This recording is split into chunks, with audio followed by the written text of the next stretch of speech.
So our game was to, rather than refining features on day one, let's refine distribution on day one. That means making sure that the podcasters get more distribution, more eyeballs, and once they start getting hooked onto it, then basically get this feature sets down. Because you cannot win the war with features, but you can win the war with more distribution. Hey everyone, wherever you are, hope you're having a wonderful week so far here with the latest episode of the Inside Crypto Show, interviews and discussions with regular people just like yourselves. Today we are joined by Ayush Ranjan, co-founder and CEO of Huddle01. Huddle01 offers its own video conferencing Dapp, audio spaces Dapp, and seamless Google Calendar integration for scheduling because we all use Google Calendar at the end of the day, despite what Apple people may say. Before we dive into it, we've got to talk about Ayush's background. It's a really interesting background, but I'll let him tell the story. Yeah, thanks for having me here. A quick introduction about myself. I'm an engineer. I graduated back in 2016. Studied electronics engineering, but always was fascinated more towards whatever things are happening in the frontier of tech. So started my background by doing product and growth, very much dabbling into the field of advertising by doing Google AdWords, SEO, and all the other things, which leads to that 0 to 1 growth numbers. Post that, I worked at a couple of other startups in the B2C world, but soon realized that the way we are doing advertising is not great, is because you target people based on the ads which people see left and center, and there's no way to completely opt out of this Google ad display ecosystem, which I didn't really like. And that's where I stumbled upon something called as a Brave browser, which is fascinating concept, where now instead of using Chrome browser, you can use Brave, which is very similar using Chromium itself, but it had a very interesting concept of a bottom up advertising. So where instead of basically you getting targeted, you're getting paid to see ads, which was a very novel concept for the first time. And I realized that CTR, which is like click through rate, that means how many people see your ads versus how many people click it, was off the charts better as compared to that of Google, like 12% on Brave, while 2 or 2.5% on something like Google. So I realized that this is a new concept where you can build any products in a much more bottom up fashion, and that could lead to a much better emergent behaviors, people loving the product in a complete different fashion. And that's where I and my co-founder Sushmit stumbled upon an idea in a hackathon in 2020, where everybody's talking about decentralization, but all their meetings are still happening over Zoom, Google Meet, or Microsoft Teams. That's where we realized that instead of relying on these Zoom like platforms, why not basically build it in a bottom up fashion, which is much more secured, is much more private, and creates a new bottom up economy in itself. We built something which is called Cadbury back then. We loved the word Cadbury, and that it was called Huddle01 once, because we knew that Cadbury is something which you couldn't take it, because we could have gotten a kind of cease and desist letter, or a kind of something from Cadbury itself. And that's where we built this platform, which was completely built in a bottom up fashion, where you don't need to log in via Google. You can log in via your own authentication like MetaMask. You can use an NFT as an avatar, and you can do a lot of interesting emergent behaviors like recording your calls over Filecoin, IPFS, and much more. So you can do everything you can do on Google Meet and Zoom, but in a completely Web3 native manner. You can stream your calls live onto from the platform itself onto YouTube, onto X, onto Twitch in one click, which is not possible on something like Google Meet and Zoom. So this is how the platform built. There's much more to it. Platform is just the tip of the iceberg. We have an infrastructure and network layer, but yeah, that's something about me. 6 years of product building, and then finally dabbling into the field of entrepreneurship. Oh my God, like you said so many interesting things. I'm like, okay, I want to talk about your background, but I've got to talk about what you said, right? Especially Cadbury. Anyone who knows this podcast, and especially in Taiwan, we just don't get Cadburys. And I grew up in South Africa loving Cadburys. That is so awesome. But beyond that, Yeah. building this sort of video product from the bottom up and streaming is such a big market at the moment. And the thing I always hear in cryptocurrency and in blockchain tech is, okay, this product already exists. Google Meets exists. Twitch exists. Zoom exists, right? And I hate Zoom. Zoom sucks. I'm going to say this right now, which is why we're using this platform today. What do you say to those people who say, okay, Ayush, you're making something that already exists. What's the advantage? Yeah, that's a great question. And this is a question which we get a lot, where people said, hey, you're just building Zoom for Web3.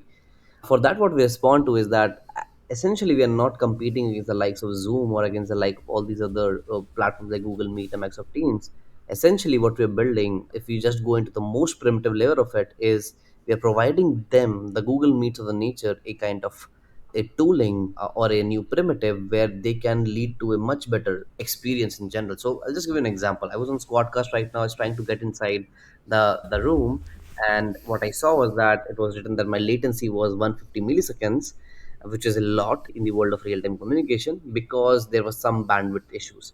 And this is the problem which exists because all these calls which are doing on Squadcast or on essentially does at the most bottom primitive layer is that if, let's suppose, you, me, and my co-founder Sushmit is on call, and if Sushmit has a great internet connection, he's become a node and he can power the call of all of us.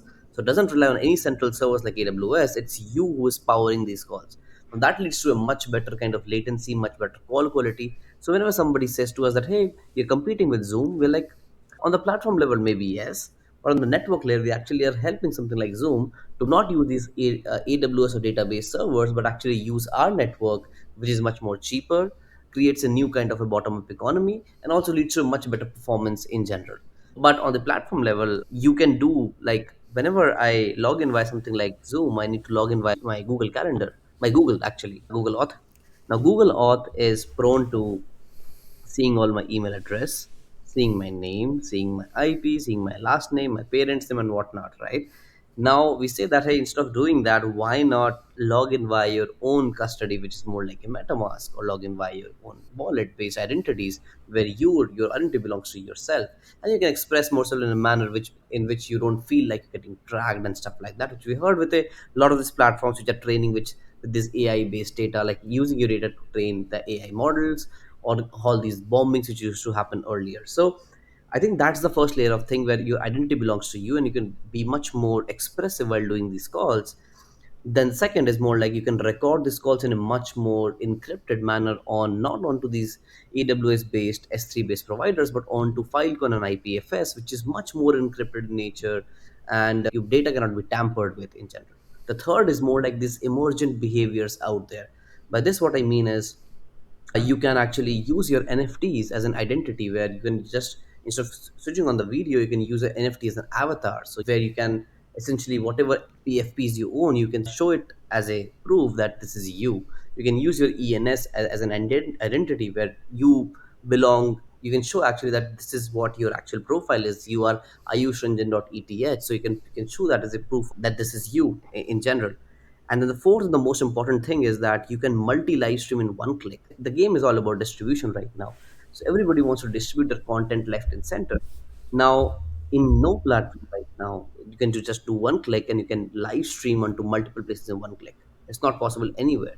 At Huddle01, any creator, any kind of new person who wants to basically make sure that their content gets promoted to multiple places like LinkedIn, X, YouTube, Twitch. One click. That's what it takes at Huddle01 to do it.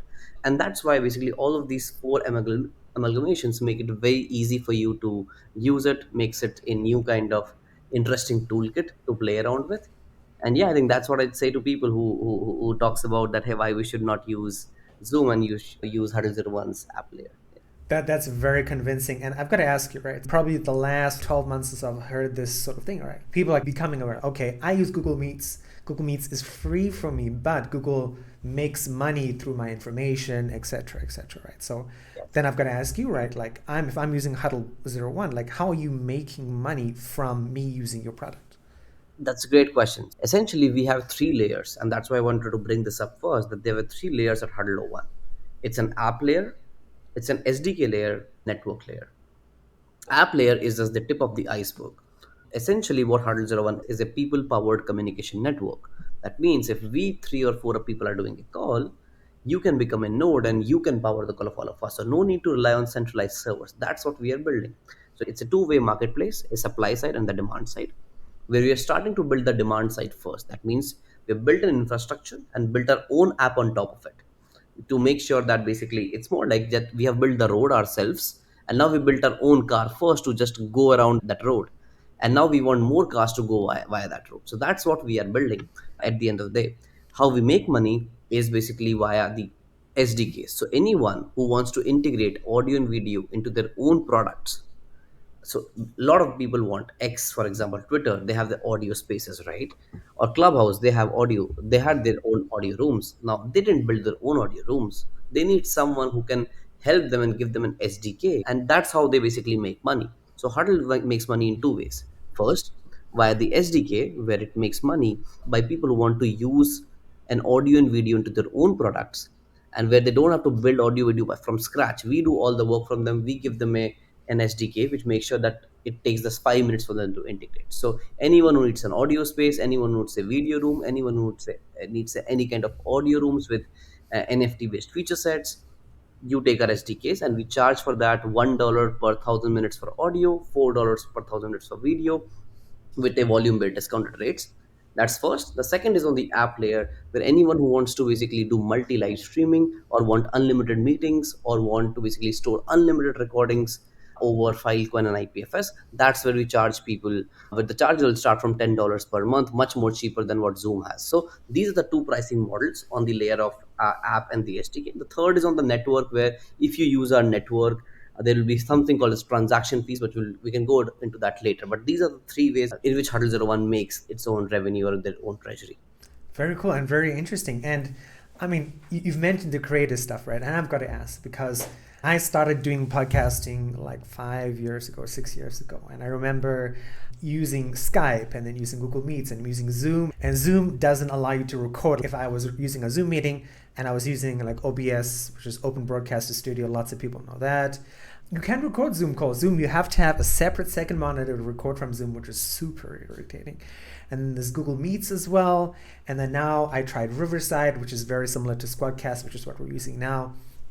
So I've got to ask you, as for this podcast, could I use Huddle01 to help me get like your data, right? Because I need your high quality 720p file in order to Yes. make a YouTube short after this podcast, right? Is that possible? Absolutely. So right now, if you just do a recording via Huddle01 right now, you can get your own recording of at 720p, and you can just basically cut and like completely edit it based on how you want to do it in the form of shorts, in the form of long form content and stuff like that. So yes, you can do that.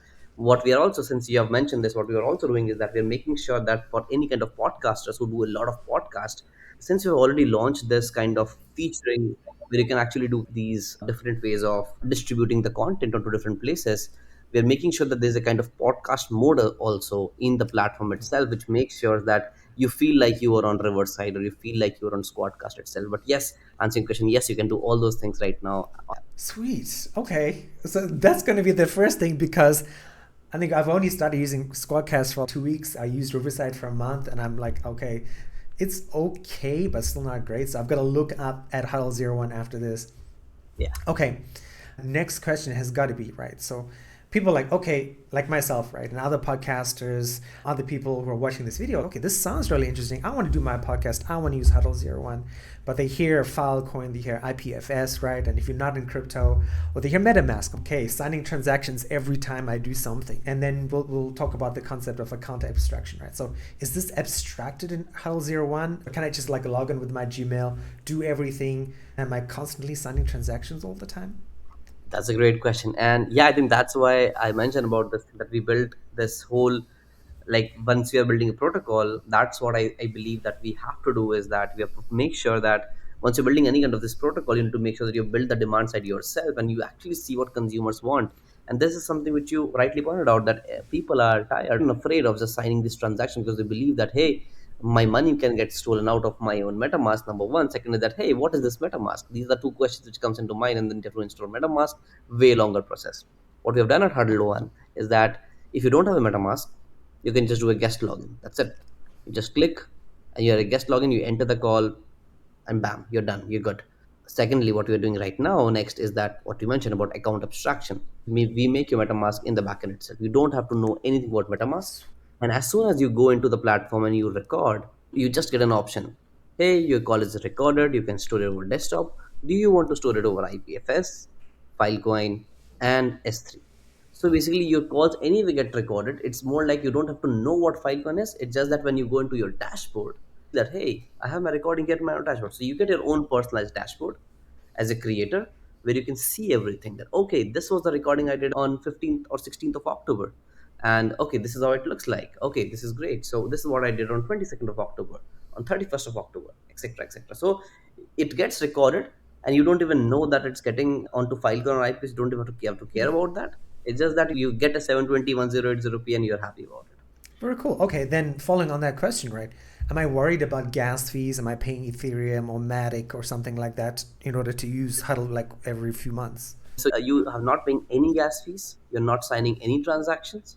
You just go into the platform. You use your NFT as an avatar if you want to. You do your calls like daily. You do calls on Google Meet or Zoom or doing a podcast on Squadcast, and you're good. It feels completely like a Web2 platform, but only if you want to have some kind of new feature sets like using your NFT as an avatar, and you can do that using the Web3 primitives which are out there. But that's more like an upgradable thing which you can do if you want to. But otherwise, everything feels like completely a Web2 based platform, similar to how Brave looks. Brave is a Web3 based browser, but it doesn't feel like I'm doing any kind of thing. A lot of non-crypto people use Brave, and that's the kind of experience which you feel at Huddle as well. You feel like you're using a Web2 product. So anyway, we've talked about the creator audience, right? You being the CEO, right? Who are you targeting exactly? Is it creators? Is it regular people? You mentioned you're not competing with Zoom and Google Meets. And to me now, this makes sense after looking at your website and listening to you right now. In your mind, it's almost the end of 2023. In 2024, how are you looking to expand your audience? Yeah, great question, and that's why we launched streaming feature right now. So we like 1 week back we just launched streaming on X or streaming on Twitter itself. So we are targeting people who, first of all, are like entrepreneurs who like to build in open. So they have their own stand-ups, their own town halls, their own all hands, which they want to broadcast onto YouTube, onto X into one click, onto LinkedIn to one click. Second is all these creators right now in the Web3 world itself. There are a lot of creators in the Lens ecosystem, in the Farcaster ecosystem, in the ecosystem of these Web3 socials like DSO as well as CyberConnect. That's first. Second is that any kind of creator, even in the Web2 world, since we have created this Web2 to Web3 to Web2 bridge via this X.com, like you can just stream onto X. So all the creators who are on YouTube who do a lot of these high frequency content postings and want a lot of distribution. So creators who are not big yet but want to become bigger and want more distribution in one click, they can't find that anywhere else if they want to get their content when they're doing a live stream. So people who are much more live stream centric creators, they can live stream into multiple places in one click, like 5 platforms in one click is somewhere, and that too for free. That's not getting provided anywhere else, any of the platforms, be it Web2 or Web3. So for anyone who needs distribution, which everybody needs right now in the world, I think Huddle is the only place to go. Yeah. So it's honestly, that's amazing. I've got to ask one more selfish question and then we're going to continue with the rest of the questions I had planned. One of the big things is with Spotcast, with Riverside, is the ability to do 4K video, right? Are there bandwidth limitations or video limitations on Huddle that people should be aware about? Maybe in an office conference room, you might have this awesome, I forgot what the company is called, Nuvia, which has these amazing cameras and audio solutions, and you can have Dolby audio. And do they already exist in Huddle01, or are these planned integrations to the future for allowing creators, allowing office people to create these better, higher quality videos? Yeah, that's a great question. And yes, I think this is something which I have to give it to Squadcast as well as Riverside, is that they have these Dolby based audio based qualities at Huddle, and also to 4K as well. So at Huddle, you have a 1080 because it's more like a Google Meet kind of an experience, but you can. But as I mentioned, that we have a kind of podcast mode as well coming, in which you can do all these interesting kind of like a 4K kind of audio and video quality with a Dolby based level quality, with this an echo based, noise based cancellations, completely crisp voice and stuff like that. You feel like you're completely in that theater in a recording room kind of mode. That's coming. But even if you do it right now, you won't feel much of a difference, because once you're recording this call, you'll still feel a 1080 kind of quality while recording this calls, and you won't face that kind of jittery nature or a non-crisp kind of voice. But yes, to increase that further, we're launching completely standalone kind of a podcast based, a podcast mode where you get all these kind of things, because we already launched this distribution mode. So our game was to, rather than refining features on day one, let's refine distribution on day one. That means making sure that the podcasters get more distribution, more eyeballs, and once they start getting hooked onto it, then basically get this feature sets launched. Because you cannot win the war with features, but you can win the war with more distribution, and that's what we can give right now. Yeah. I 100% agree with that. Most people who know I'm 40, I remember, apps going back to the early 2000s, like AIM is gone, MSN Messenger is gone, all these amazing apps, right? And people who built like some amazing features, right? Like apps that had really cool features. There was something called Xfire back in the day, which connected everything, ICQ and things. And I totally agree with you. Distribution is super, super important. Yeah. Getting that sort of I forgot what is the English word for that. It's like the mass of people using your app, and then from there, things you can build features out. Okay, you've been working on Huddle01, and I got to mention this as well because you told me this, and I knew you were based on the West Coast in America. By people watching the video, listen to the podcast, it's freaking like almost 4 a.m. in the morning for Ayush, and he's awake. He is like lucid and energetic and passionate. If you're watching the video, you can see that. So this explains Huddle01's success, right? Is you behind this company. So I've got to ask you, like, building this company, building the app, what's been the driving factor? What's been your motivation? What are the challenges you faced, right? Yeah, I think this is 3 years. We're completing 3 years on October of in 4 days. Huddle is Wow. completing 3 years. Congratulations. Thank you. And I'll be back to India, be with my teammates, and then we'll go for an offsite. But yeah, it's been a journey. It's been a ride because we started Huddle01 in the peak COVID time when the problem of the remote work as a culture actually came. Human beings started moving towards remote culture because of this whole magnitude of COVID which hit us, human like Homo sapiens, like in a much more in a much bad fashion.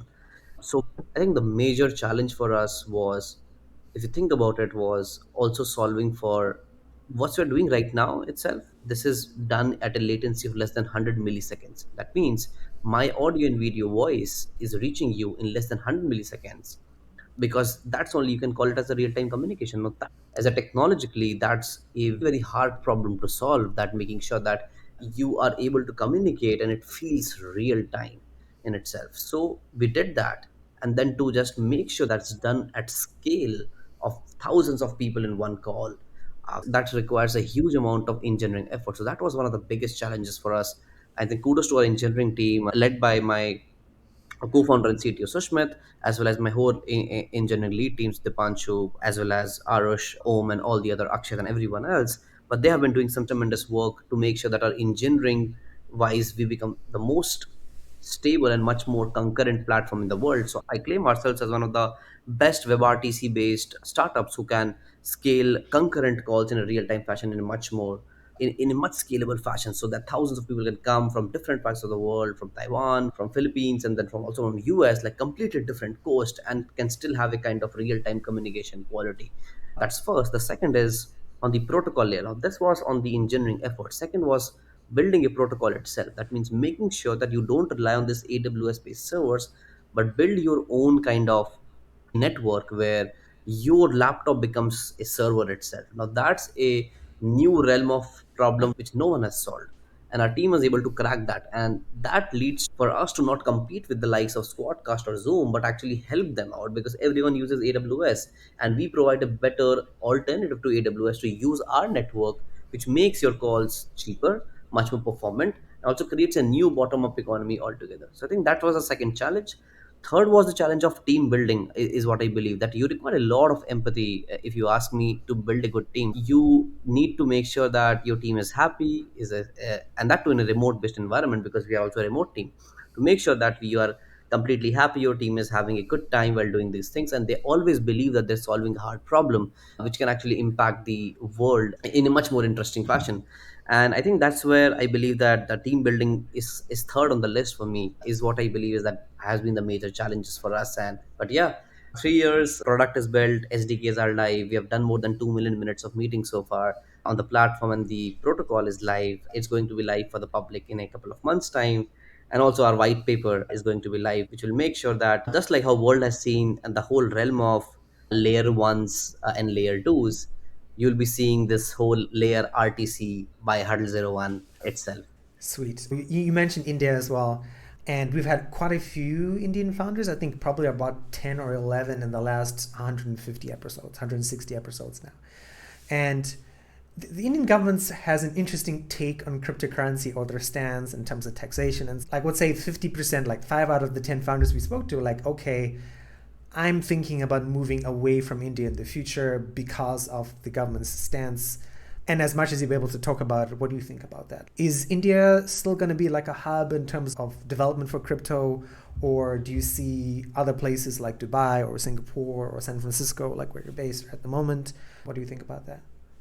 Yeah, it's a great question, and I believe that I can be at a good place to answer this, because I have been involved to the government based like the bodies inside detail. So I went to a couple of times in the Vigyan Bhavan, with the places where these kind of discussions happen. And what I've observed is that Indian government is very open to listening to all the different kind of scenarios in which they can actually see a real life use cases of crypto.